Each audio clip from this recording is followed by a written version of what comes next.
Hello everyone and welcome to Forum B. My name is Skye King and today I'm going to be the chair of this session. So hopefully today we'll be gaining some insight on how asset owners and managers are incorporating the UN Sustainable Development Goals across a broad spectrum of assets. I think we'll all agree it's currently a little bit of a hot topic. This panel is a Q&A style session, so a quick reminder to please send any questions you have throughout the presentation via the conference app. It will be opening shortly.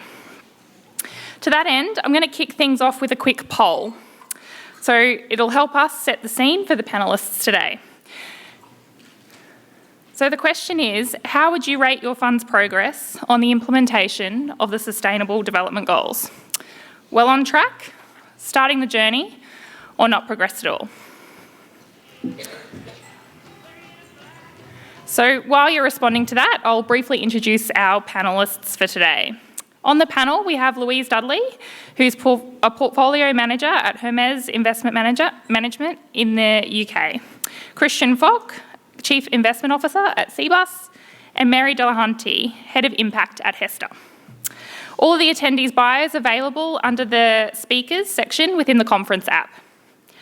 Today's session will be constructed whereby we'll first hear from each of our panellists on their views surrounding the incorporation of the Sustainable Development Goals, each from a slightly different perspective. And then at the end, of course, we'll open to Q&A. So please feel free to pop up your hand or send your questions in via the app. So let's take a look at the polling results.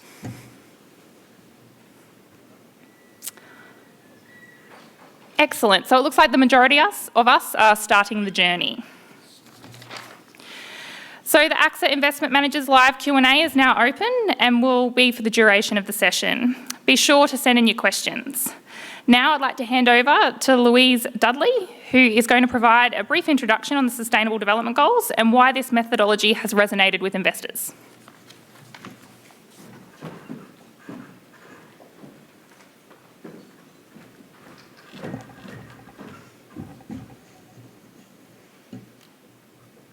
Thank you.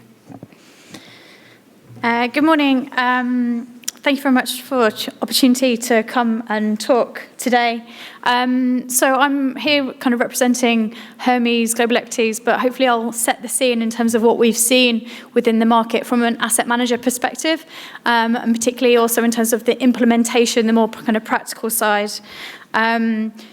Particularly, we've seen 3 or 4 approaches emerge, and I'll talk about maybe some of the limitations of each of those, and also talk about some specific company examples as well. But just to kind of highlight in terms of the title that I brought in of just saying that actually right now the opportunity set is still fairly limited from what we see, and so therefore we're very much thinking about this longer term time horizon. And moving on to talking about the goals specifically, for those of you who may not be familiar so much with the underlying goals, so 15 years is actually that time's already diminished. So we've got till 2030 in theory to achieve some of these 17 goals. There are underlying targets to them, so although maybe looking at some of the high-level goals, they might feel unachievable, actually when you take it down to the targets level, then it becomes a bit more meaningful. And I would encourage you to look beyond just the 17 goals and to go beyond that. But certainly what we have seen is that a lot of investors, a lot of companies have really embraced the SDGs much more than their predecessors, the millennial goals, back in 2000. And I think, part of that is because right now we are looking for what the next stage of growth is within the markets and also within society in general. We now have the means to start to measure some of these opportunities as well. So it's definitely in terms of the reporting and in terms of products, we're seeing a lot of innovation and development in this area. However, I would also encourage certain caution around this area. You may be aware of the term greenwashing or rainbow washing, as it's been known from a sustainable development perspective. Within Europe, and there's a quote there from the European Commission, that there is concern within the investment community, within some of the buyers of some of these strategies, that people are taking some of these labels and then they're not necessarily going to the kind of the due diligence level of understanding and communicating what that product means to the buyer. And so therefore, also that picture there kind of demonstrating that you can put in some nice pictures within sustainability reporting, but it's important to look beyond that, and we are at the stage where metrics and targets are available, and so therefore companies should be getting to that next stage. So just to be aware that that is something that certainly when it comes to mis-selling of these products, that we don't want to be in the stage where people are moving on to buying these products and they're not feeling that they're delivering what they thought they were buying. In order to try and overcome this idea of rainbow washing and greenwashing, within Hermes, we've gone back to kind of our underlying thesis and thought about the why of responsible investing. This is something that's been discussed on and on throughout the last kind of decade or more in terms of the definitions of what we mean, and it's still not entirely clear. Still, different parts of the world will take these definitions and mean different things. Certainly when it comes to impact investing, there's still people who would say that that can only be done within small cap, within non-listed markets. And so therefore, using this framework of reputation, risk, return, and wider impact to try and think about why the SDGs are important to your underlying business, or why a particular individual is wanting to invest in line with the SDGs, is maybe useful to dig down a little bit deeper into which type of product might be most important. And what we see here actually in terms of looking at the wider impact, there's greatest kind of cohesion on the impact investment and engagement side.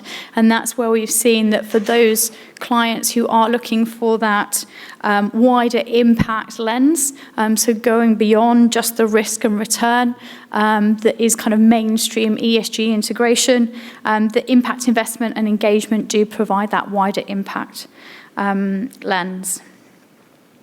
So digging into the three approaches that we've identified, as I've mentioned, there are still different definitions, and this is very much a work in progress, and certainly we've seen different definitions, but this is how we've kind of looked at it within Hermes, having looked at different data providers in terms of what they're doing, and also looking at the various frameworks that are out there. So the PRI have put out a very detailed framework working with a range of involved institutions.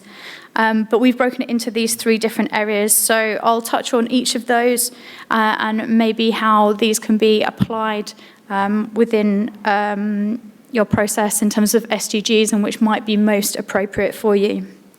So first of all, on the product and service side, this is really the first innovation that happened. We saw companies tagging their underlying revenues to certain areas, certain business products. It's something that the MSCIs, the FTSEs of this world have also moved into. To a certain extent, it's quite clear and transparent. However, it does have some of the same limitations around some of the ESG information that we had looking back in time, in that the data quality isn't necessarily there. There are differences in terms of definitions. And also what some people's link, they might see a link, others might not. So in terms of the scope of what's included has continued to change.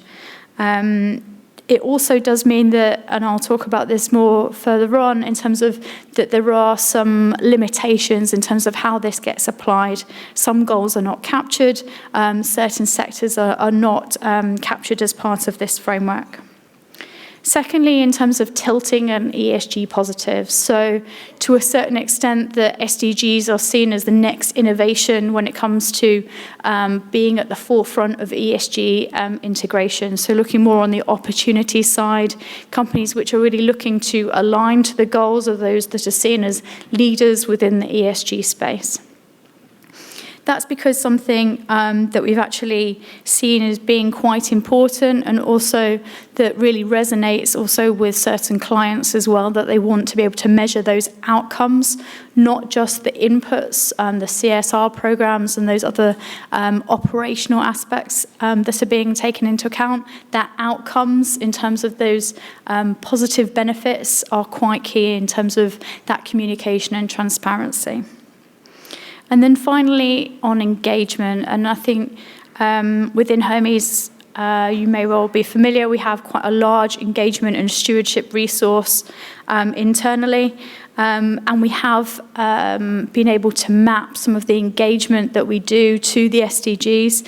And one of the things that's maybe more unique from an engagement standpoint is that it can apply to any sector, it can apply to any type of company to a certain extent, and it is about additionality as well, so that there is some action and there is an added input on top of what the company is just doing anyway, and certainly that intentionality is quite key in terms of driving those opportunities and greater value creation as well.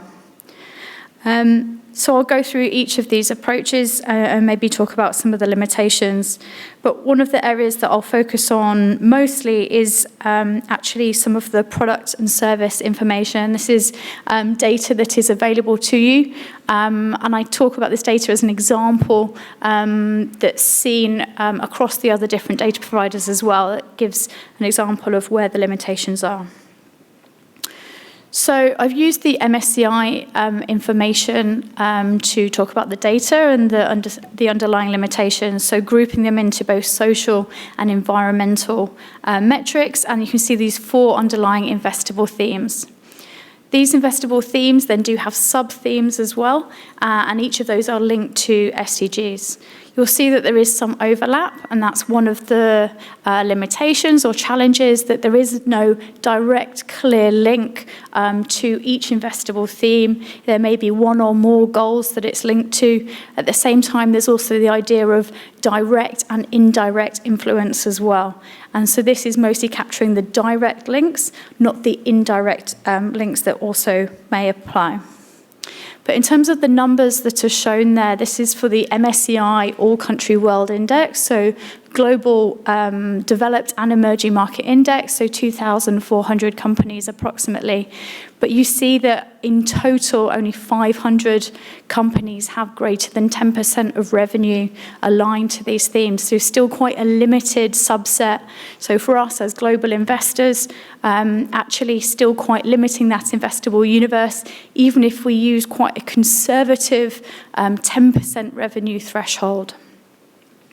Using these revenue thresholds is maybe quite familiar to you, is typically as part of exclusions. We'll look at 10%, maybe 20%. For some, in order to look at a more kind of pure play approach, we would look for companies over 50% of revenue to exposure to any of these underlying themes. However, that does massively limit the investable opportunity there. But just to say that overall, in terms of this data set, this is similar type insights that we get across these other data providers as well. Looking into a bit more detail in terms of the underlying data, breaking it down by sector, these are the sectors that actually don't have much coverage at all. And although actually for industrials there is kind of up to 70% of revenue, you'll see that that's actually at the less than 5% threshold. So really not much in terms of those underlying companies that have much material exposure to the SDGs. So that if you do use this information within your investment process, you'll be taking very large sector bets in terms of getting exposure to these underlying themes. We do see that there's better information on the environmental side, but as I mentioned, it's still fairly limited. Looking at the remaining sectors where there is a little bit more information, and you'll see that there's significant amounts of companies which have some coverage on greater than 5% of revenue. And actually, it's dominated by the defensive type sectors. So you will have seen in the last 18 months these companies doing quite well. Talking a little bit in terms of the underlying companies, these are some examples from the portfolio that we have within Hermes. And conscious of time, actually, I'll just kind of move on quite quickly to just say that really this is, as well as looking at the product service alignment, we would also want to look at the management. So there we show our quantitative environmental score. That's also important to consider. From the engagement perspective, it's also important to think about that positive change within companies, and particularly within Hermes, where we recognise that having those high-level conversations is very important. And here we've linked some of the engagement objectives to those underlying SDGs. And with that point, I'll actually just move on to the kind of the overall summary of why we think it's particularly important, as well as looking at this product and service information, which at the moment we still view as quite limited. We would therefore encourage people to think more about the active ownership and the stewardship around the SDGs, and that also in terms of the ESG integration, and that really the SDGs are seen as the follow-on from thinking about mainstream ESG integration, and this is where the industry is moving on this. Thank you.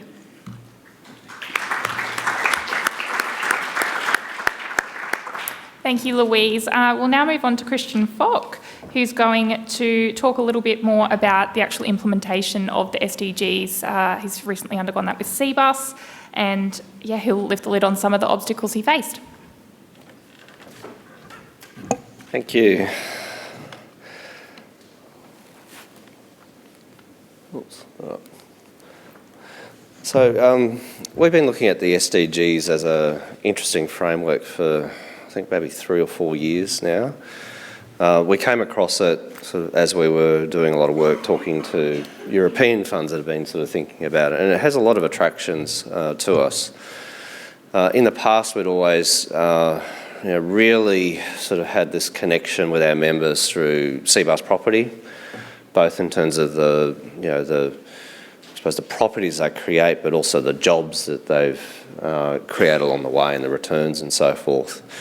And so naturally for us, when you look through a number of the goals, there's actually a lot of goals that we would sort of think line up and resonate with our membership.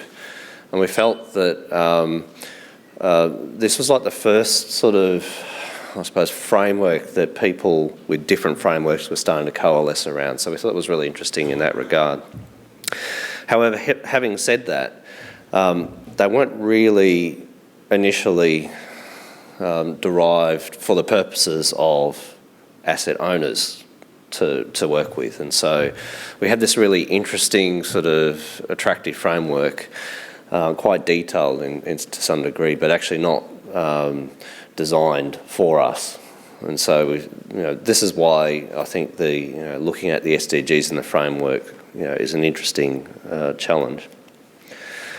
For us, it's probably a bit hard to see here, but we decided to sort of focus on a subset. There's a number of those goals which are pretty hard to invest in, so certainly, and we thought that rather than try and do the whole lot or do a mapping exercise, which we didn't think created additionality, we thought we'd just focus on a small subset. And it was a pretty superficial sort of, in hindsight, way of looking at it, because we focused on gender equality. Certainly there's a lot of work that we've been doing as an asset owner around that in terms of advocating for change. Affordable and clean energy, decent work and economic growth, well, that sort of stands for the way that we sort of think about investing capital. Industry, innovation and infrastructure, a nice alignment with our membership, and also key aspects of what we do in terms of investment, sustainable cities and communities, climate action, and of course partnership, which is very aligned to our sort of approach about thinking about collaboration. So on the surface, all nice.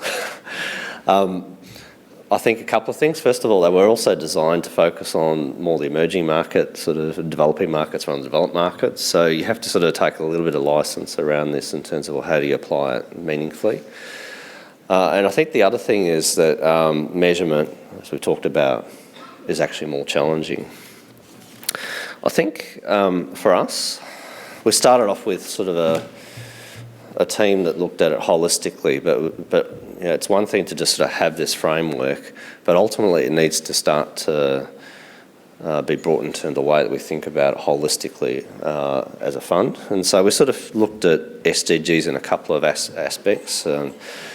Are there elements around the way that we operate as a trustee office that we need to think about? And so some of the areas that we can do a lot more on, because there's a lot more mature thinking around climate. So we've actually got a pretty mature sort of thinking around climate. The issue about climate is it's actually got its own taxonomies which are very detailed. And so what we've got is we've got this wonderful new shiny ball of colour, and then you've got this very established sort of framework which has taken ages to get. And so we're trying to make sure that we integrate without disrupting what has taken a long time to get to. So we think about it sort of across a couple of areas.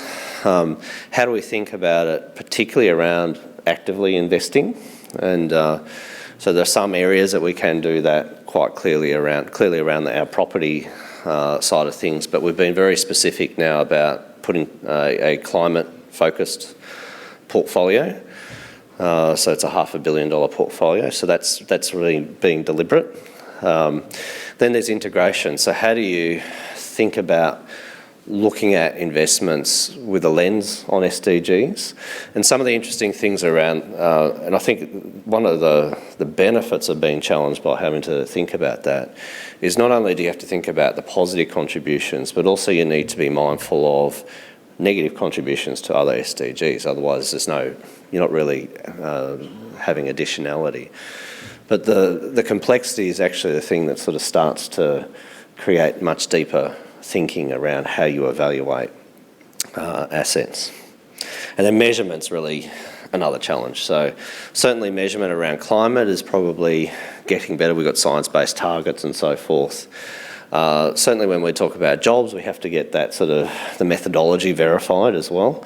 And it's going to be really important to make sure that as we put out sort of impact, that we can back it up with sort of strong quality data.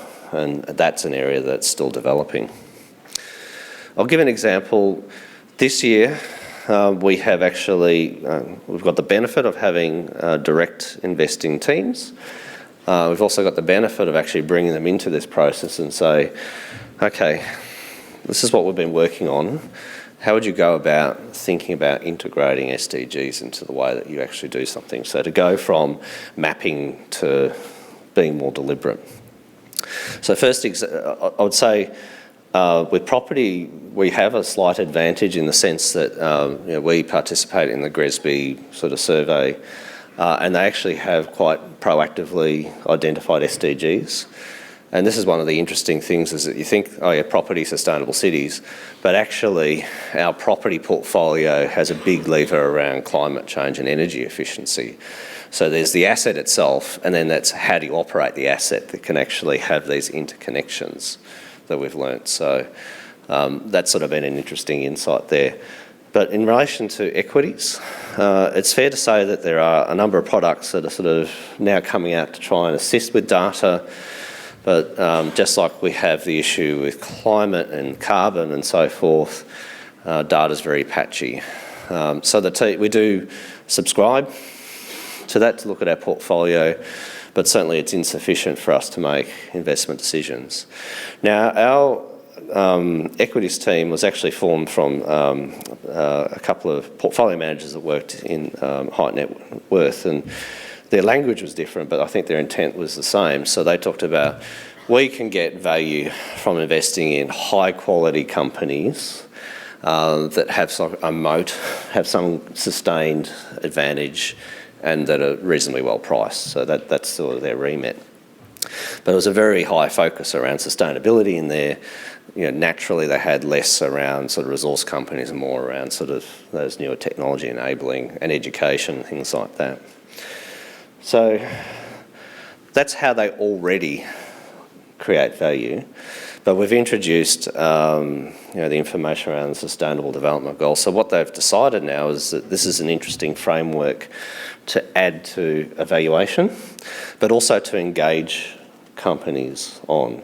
And so they've got the portfolio measures, but now they're actually starting to incorporate that into their thinking directly.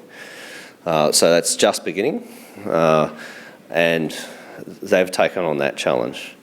And just to create a little bit of friendly competition, the infrastructure team didn't want to feel like they were missed out on it as well. So again, infrastructure is really interesting because it is not one homogenous asset.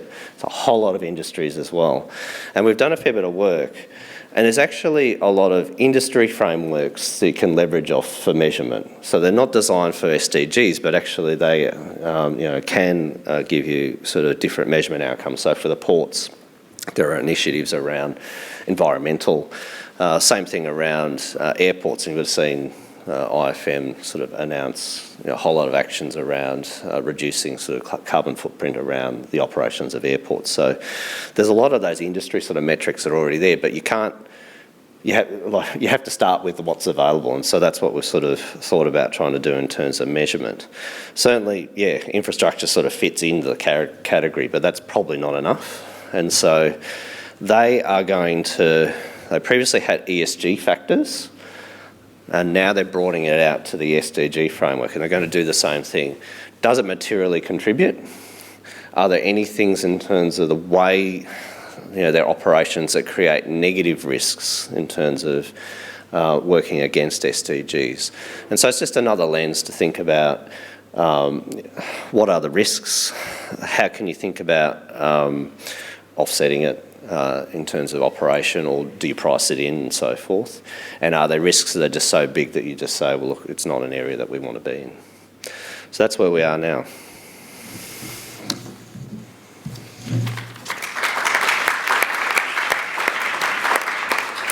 Thank you, Kristian. Finally, we'll hear from Mary Delahunty, who's going to take us through the process HESTA has taken to date in incorporating the SDGs from the board level right down to implementation.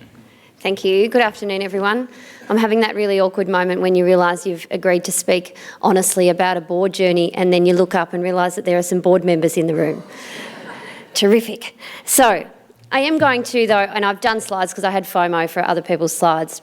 I'll talk to them later, but for the moment, I thought we'd just tell a bit of a story and go way back, predating actually my time in the investment team. So I've got the title, the Head of Impact, which I think is absolutely cracking and nobody else can have it. I really, really enjoy it. But what it means at HESTA is that we have, I have a matrix system within HESTA. So I sit in the investment team.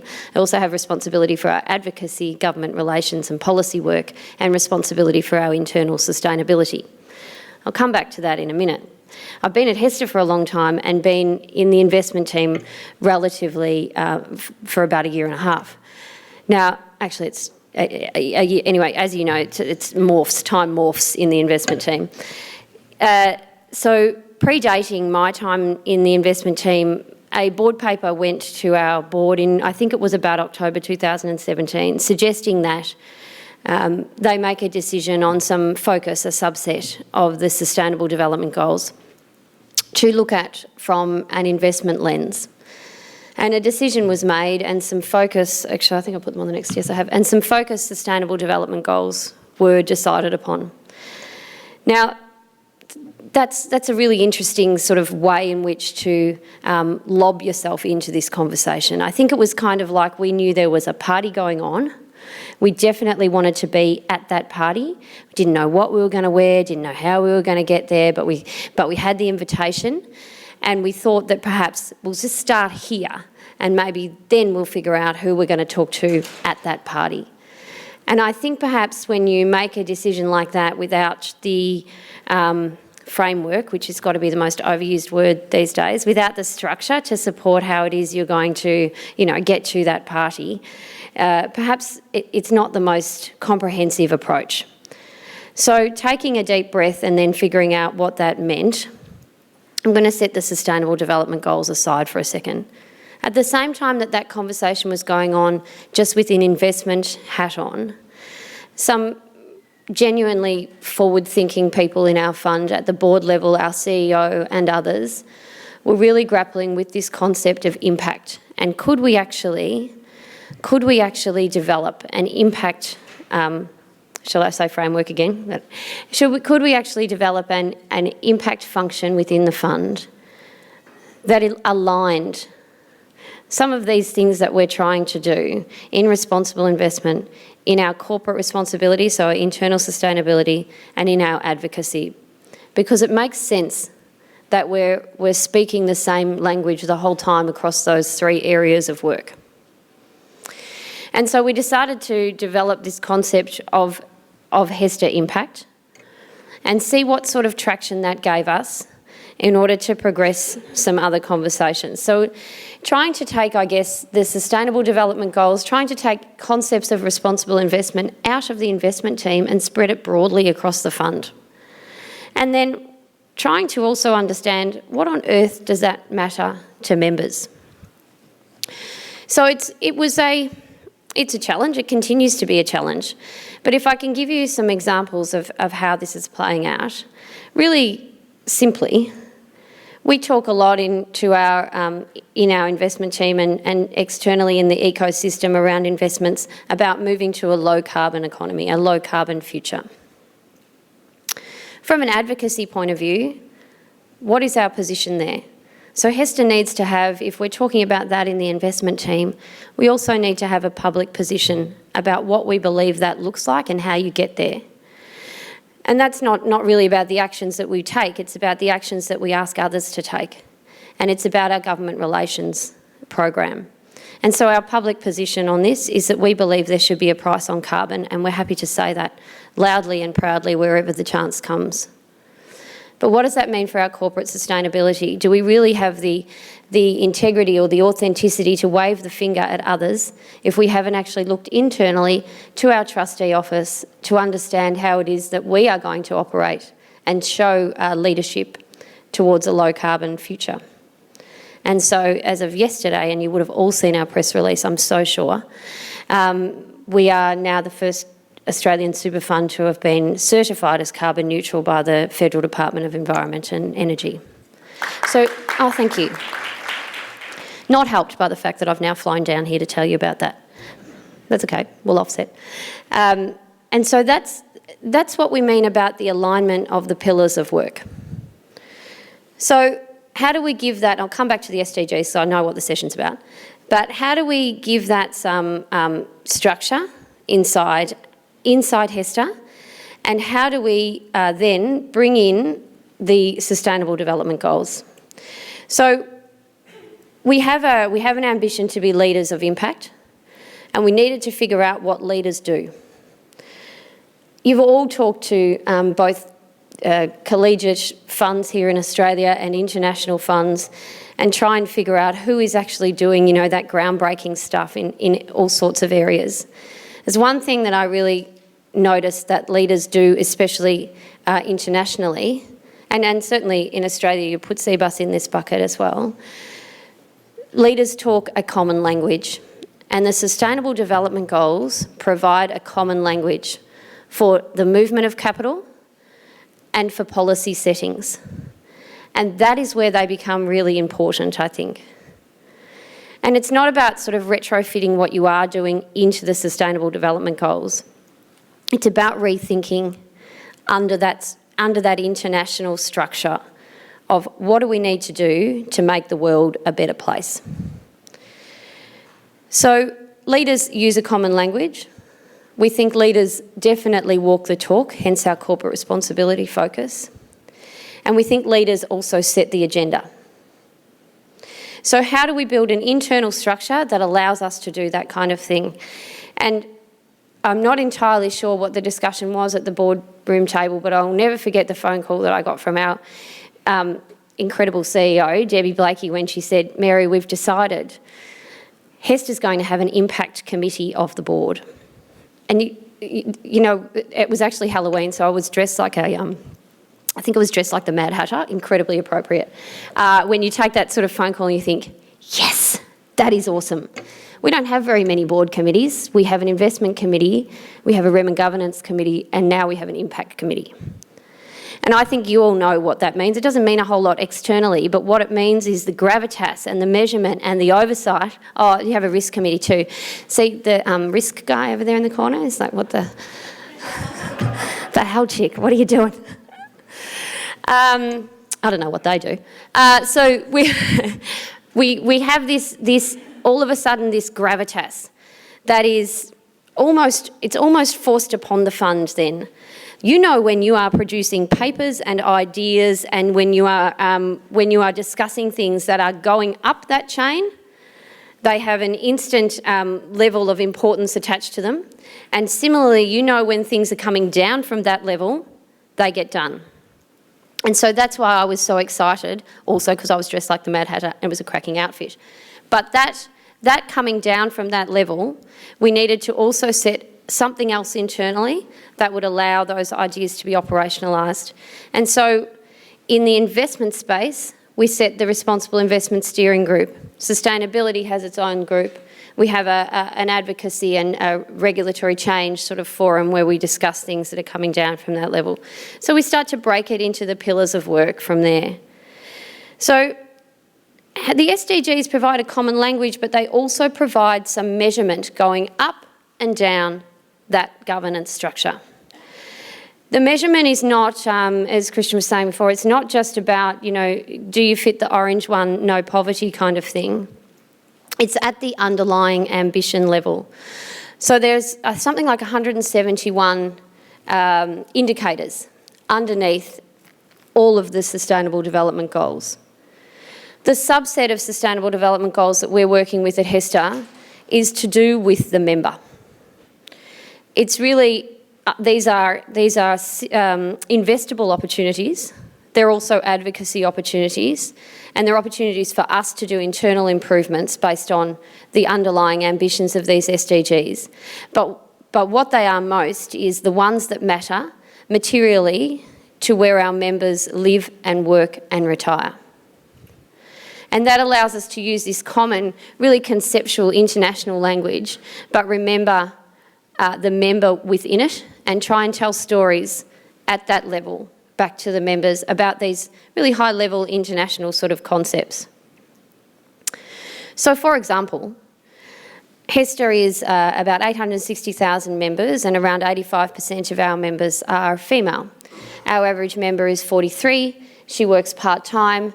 She will have taken time out of the workforce to care for other people in an unpaid capacity.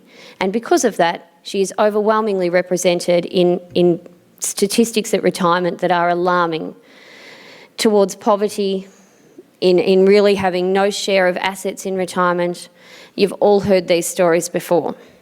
But that is our daily life. They are our decision-making tools through her eyes. And so what matters to her in the Sustainable Development Goals here? And you might think, well, where is no poverty? But actually, let's have a look at number 11, Sustainable Cities and Communities. And underneath number 11 is housing. The fastest growing cohort of homeless people in this country, are single elderly females. And it's abhorrent, obviously.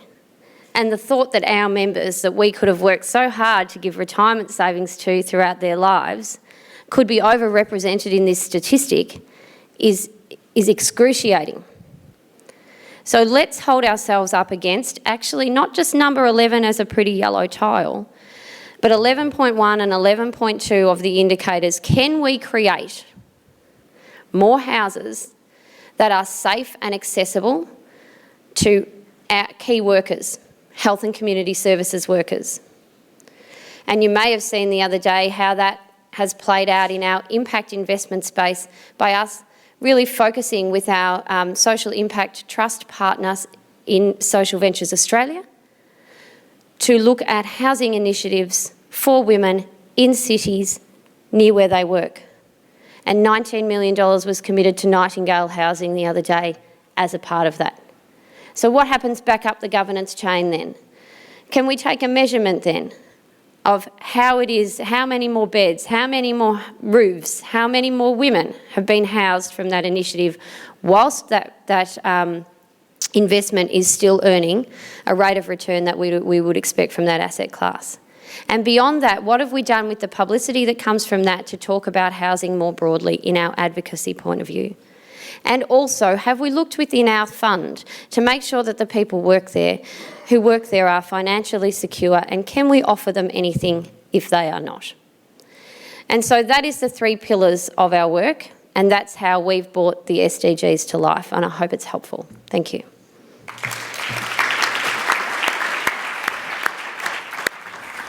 Thank you, Mary. Just a reminder before we get into question time, please do give some feedback on this session under the feedback tab in the app. So now we're going to go to the first question that's come through on the app. Should the SDGs be central to default options or be restricted to choice options?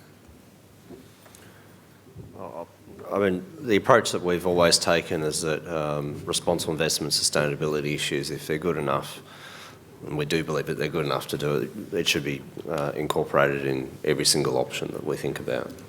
So we don't have separate sort of sustainability options in that regard. So I suppose we don't have a choice. Yeah, I would I completely agree. So unlike, I suppose, ethical screening and choices that members might want to make about where their capital is deployed, if the 17, all of the SDGs are actually achieved, all of their underlying ambitions, then the entire world becomes a better place. So economies grow, societies are more equal, and so it's important that we understand that there's not this is not a choice of whether or not you want to live in a world that doesn't look like that or live in a world that does look like that, and you can choose it as a part of your investment options. This is a problem of the universal commons, as they say. This is everyone's, and so we would suggest that true impact is had by making decisions across the entire portfolio and not just at a subsection of it. Louise, I might give this one to you. How do the SDGs fit into an investment strategy? Is there an implication for investing in developed versus emerging markets? Yeah, I think, so at Hermes we've come up with different strategies that meet different needs across that. So there is the kind of the mainstream ESG approach, but we have also in the last year also launched an Impact Opportunities Fund, which follows the kind of investable themes that I spoke about, but also an SDG engagement fund as well. But the common thread across all of those 3 is that they do include emerging markets, because I think that is an area where we do see big opportunity for change and a lot of opportunities as well. I think one of the other criteria that's looked at is around investing in low-income countries as well. And again, that's kind of seen as quite key to delivering the Sustainable Development Goals, and certainly in terms of the additional capital that's required, a lot of it will be going into those companies.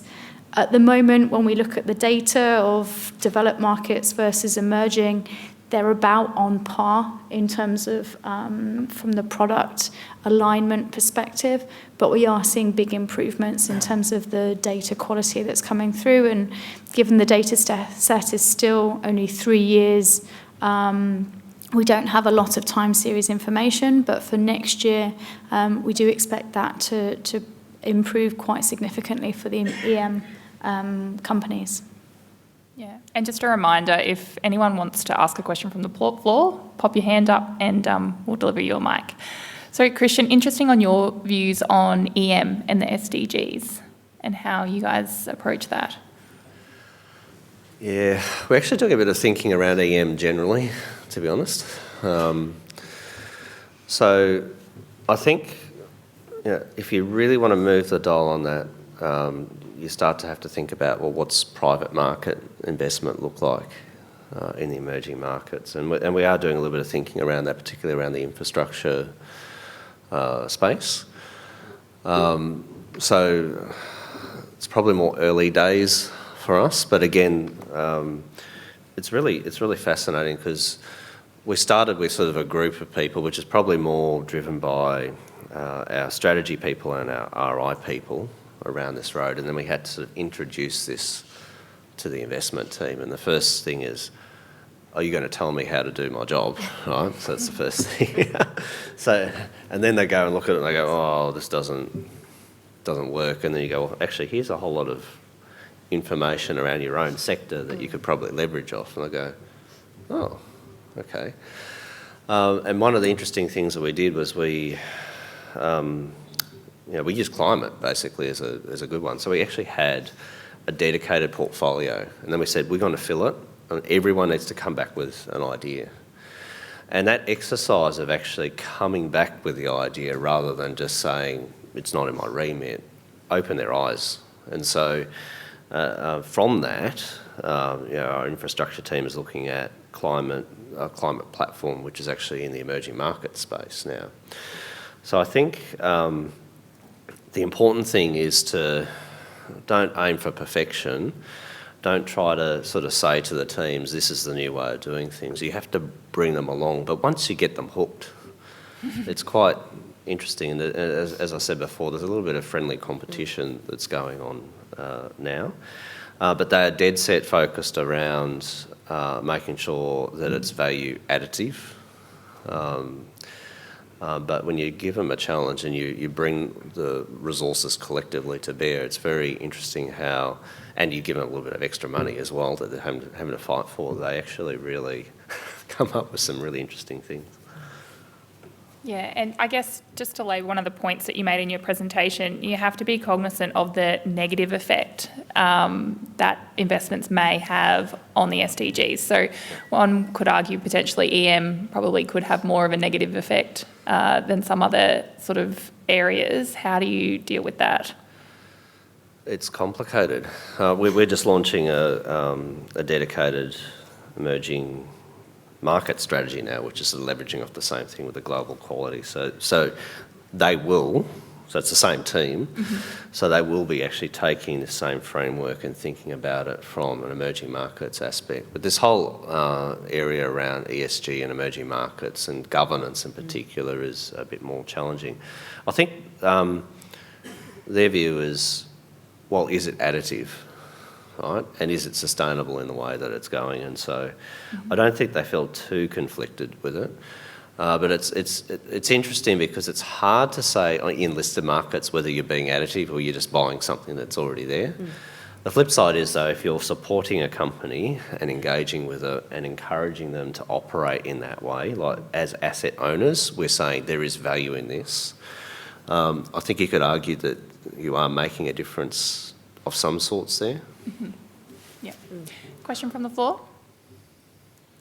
Hi, my name's Colin Long. I'm from Vic Super Board Director. Some of the best responses, I think, to the SDGs or the sorts of issues raised by the SDGs are provided by community-level organisations, cooperatives and social enterprises, all of which struggle to get access to capital and which super funds largely find too small to engage with.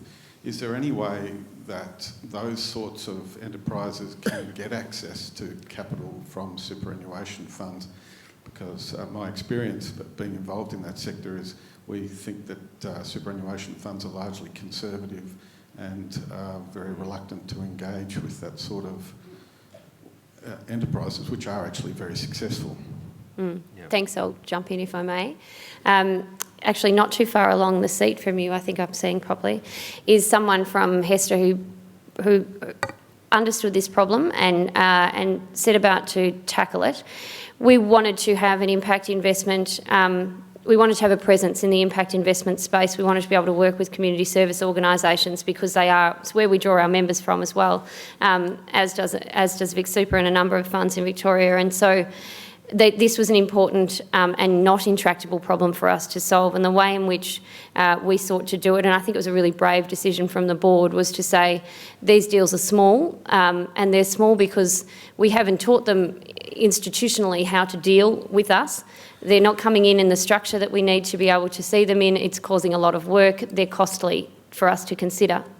And so we set up a different type of structure with Social Ventures Australia, which is a social impact investment trust. And it will look to this crowd like a mandate with them. So originally the trust held $30 million, and it took some time for them to draw that down. Social Ventures sit in the middle between the community sector organisations and HESTA. HESTA still maintains veto rights and really has good access to understand what's coming across the Social Ventures table. But Social Ventures Australia can actually build the capacity in the sector to bring institutional investors the deals that we need to see in a structure that we need to see them in. And what I've noticed over time is that Impact Trust has now had a second lot of money go into it. It's $40 million the second time.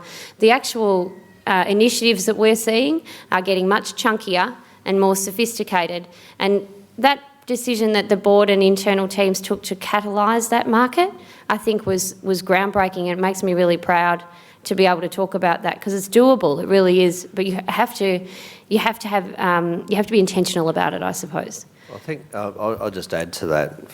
Investment people, time is precious. Got to think about the thing that's, got $20 billion of exposure. Can't distract if I don't look at it.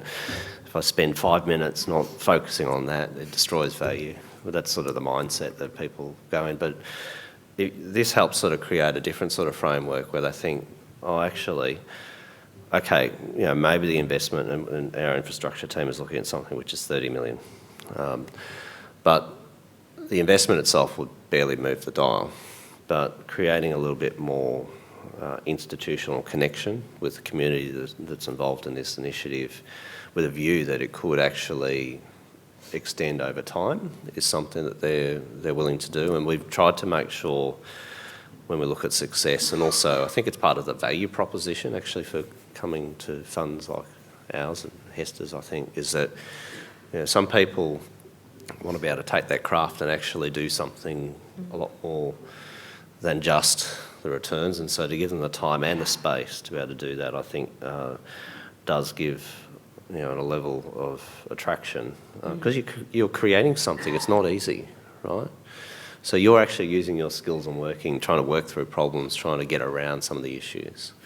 I think the other thing is that we've done some work on the housing, affordable housing stuff. We did a lot of work around the bond aggregator model, which was launched earlier this year and oversubscribed, and actually, sovereign sort of debt risk, but with a margin because of the illiquidity. So there are ways that you can also work, and I think you mentioned this, work with government and other agencies. We're doing work with the CEFC as well. So you don't have to do it yourself, but there is a role for us to start to take some of our institutional understanding and blend it with intermediaries. And maybe I'll just add to that it's important to consider that indirect influence as well. So you may be having that direct influence, but actually some of the larger listed companies, through their supply chains, through their customers, will also be having quite a considerable impact as well. And at the moment, in terms of the measurements of that, we don't really have some good ways of articulating that. But we can speak to the companies about how they include that as part of their strategy, as part of their value add of their product or service, of how that total supply chain works for them and delivers greater value. And in that way, maybe even if they feel that the SDGs are not particularly pertinent for them, or perhaps there's only one or two, actually through those indirect influences, they can have a broader impact. And so that's another area that we've been talking to companies, and that particularly aligns to SDG 11, that overall kind of resource consumption area. It's something that falls across industries as well. Thank you. Another question from the floor? Hi, Ariane Barker from Commonwealth Superannuation Corp. I love this discussion. I think it's excellent that the industry's found a way to follow a framework which is globally acknowledged. I also like, in particular, Mary's comments around being purposeful and having very clear focus on this framework, because having worked in investment markets my whole career, I have experienced at an executive level, if there's a mission that's put out but there's no clear framework or purpose behind it with, and I think Kristian, you talked to this as well, some remuneration frameworks as well, it just doesn't happen. My extension to the question previous to this question is around our challenge in Australia to commercialize technology that will deliver to the UN Sustainable Development Goals. What, in your experience, is the best way forward? From my perspective, it looks like working with strong managers who have the ability to commercialize some of the new technologies that we can deliver on in this market. But I'm also interested to hear the panel's views on other ways to work, whether it's a direct investment model, working with credible managers, or other models that you've seen and you're continuing to consider. I can make a comment. I think this is a broad challenge, actually, around innovation and supporting new ideas in Australia and so forth. So I think there's a couple of angles. There's certainly the private equity markets, and I know, for instance, Host Plus is actually very strongly involved in that. We are also looking at how do we think about that, but also leverage our, I suppose, the expertise that we might be able to take from our board and so forth. And so we're looking at, is there something we can do around the built and sustainable sort of environment space around, these emerging technologies, and actually use our own supply chain. So it's not just what the product is, but use the fact that we also build buildings and how do we sort of connect them. So I think there's things that we can do better, and I think private, the family offices and high net worth investors do that very effectively. Like they really work together and actually create the market. Beyond that, we also look, globally, I think, as well, because it may be that not all the ideas are here, but maybe we can actually take those ideas and bring them back as well. So that whole aspect around how do we think about private markets and innovation is actually something that we've been tasked to look at very proactively over the next year, and certainly this is particularly around sort of energy efficiency and sustainability and measurement. Measurement's always sort of, so there's elements of that we will be probably looking at. How do we find the solutions?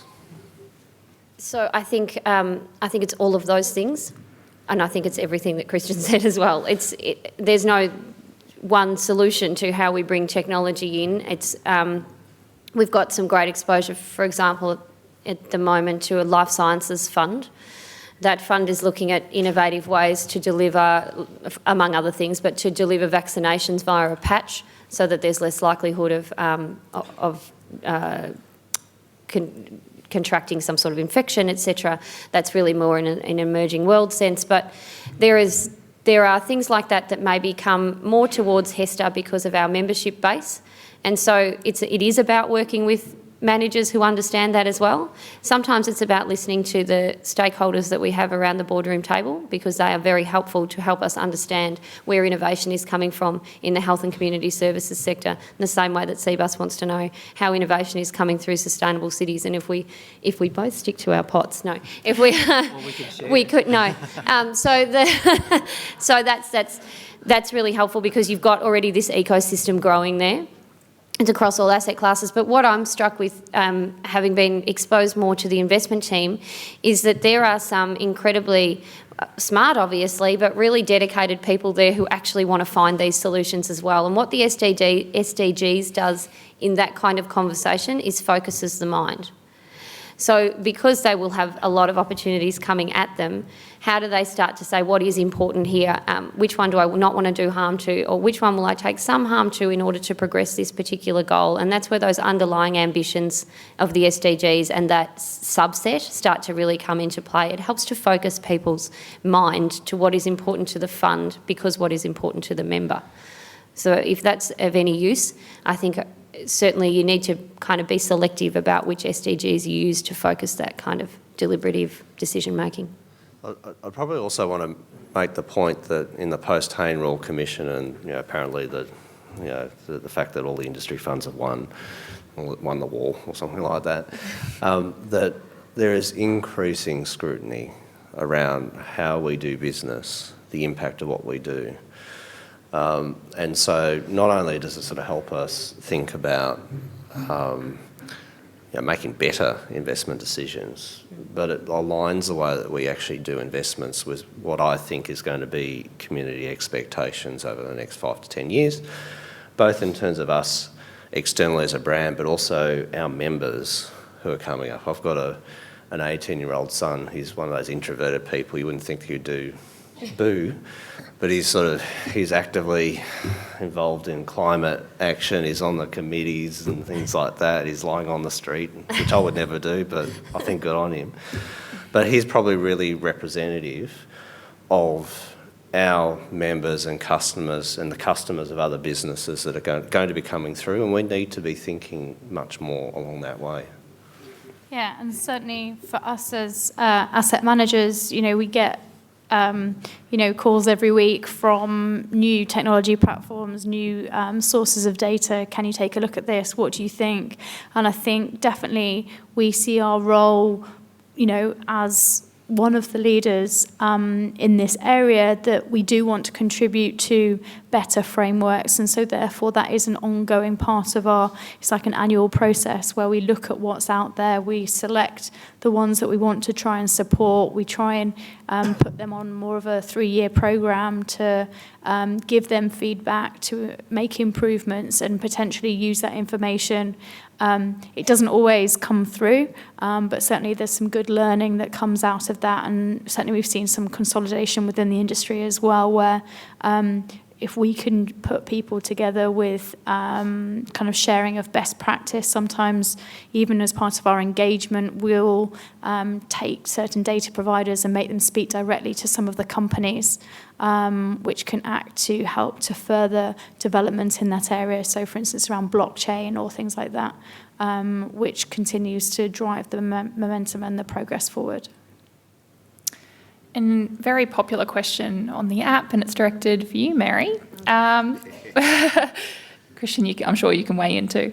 Where does the sold purpose test come into affordable housing investment, and what's the expected return?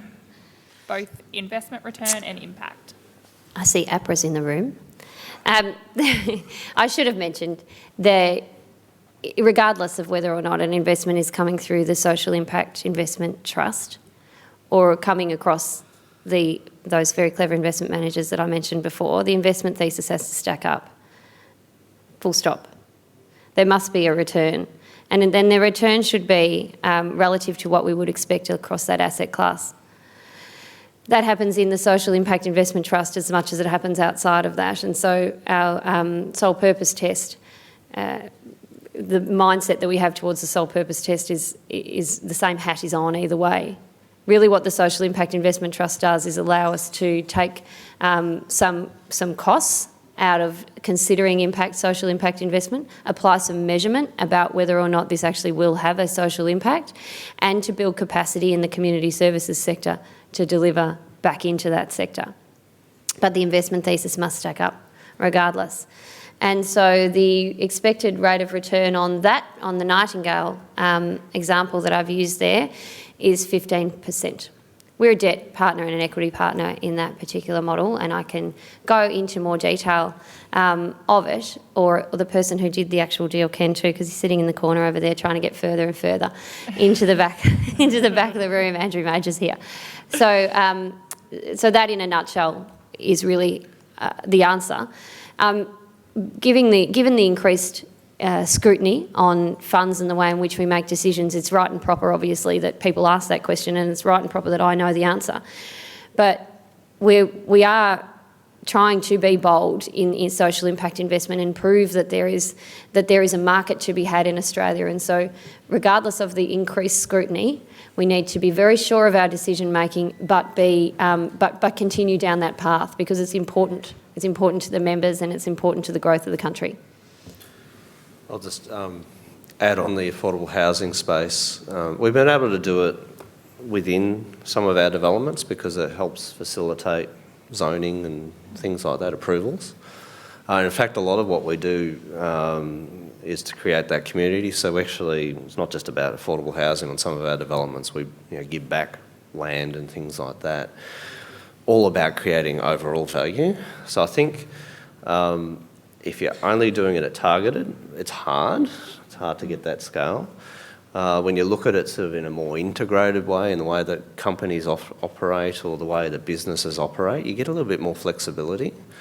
And so that's where I think digging a little bit deeper is useful. And that's why the infrastructure team has some interesting sort of levers that they could pull, not just in terms of selecting the asset, but the way that that asset is operated, the way that it sort of interacts, infrastructure assets interact with the community and so forth.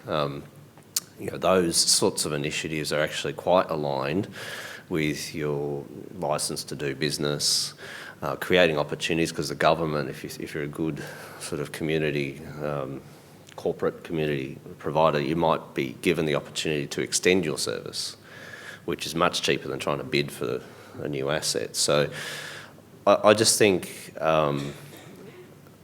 it's not, there are certainly things that are hard to make money out of, but there's actually this big wide space that we haven't really explored as fully as we might have done in the last 10 years, that we think that there's opportunity, and that's why it's worth the effort. I think we have time just for one last question. So Louise, what are the performance and risk implications of aligning to the SDGs? Yes, so at the moment, as I mentioned, that there are quite significant sector biases if you do go down the kind of product service alignment route, and so therefore it's important to look at those exposures going back in time. And certainly there will be certain periods of time where if you are taking on certain, I mentioned that a lot of the defensive sectors tend to have more of a tilt towards some of these areas, that if those areas of the market outperform or underperform, you're going to see the overall exposure. And so therefore really quite important to look within the industry relative framework, also to look at an individual company in terms of their ongoing trajectory, in that whether they're offering something unique and special. And certainly we wouldn't want to kind of negate that the risk and return that needs to be there alongside some of these wider impacts as well. And certainly, one of the challenges that we continue to see that we don't really have an answer to yet is in terms of how we net off the positive and the negative impacts of individual companies. And so therefore, we continue to try and communicate where that minimum standard is from a negative perspective, but also in terms of those positive implications. And then also that it's a lot of the time, in order to get meaningful reporting, it has to be industry-specific KPIs, which cannot then be aggregated across a broad portfolio. So therefore, in terms of that reporting, it needs to be more in a case study type example rather than in an aggregate single number. Thank you. And that does bring us to time today. So I'd like to take the opportunity to thank you all for your participation and engagement throughout today's session. And a big thank you to our panellists today. As a thank you, your speaker gift is a donation to the First Nations Foundation, proudly supported by the event partner Holding Redlick. Please join me in a round of applause to thank our panellists today.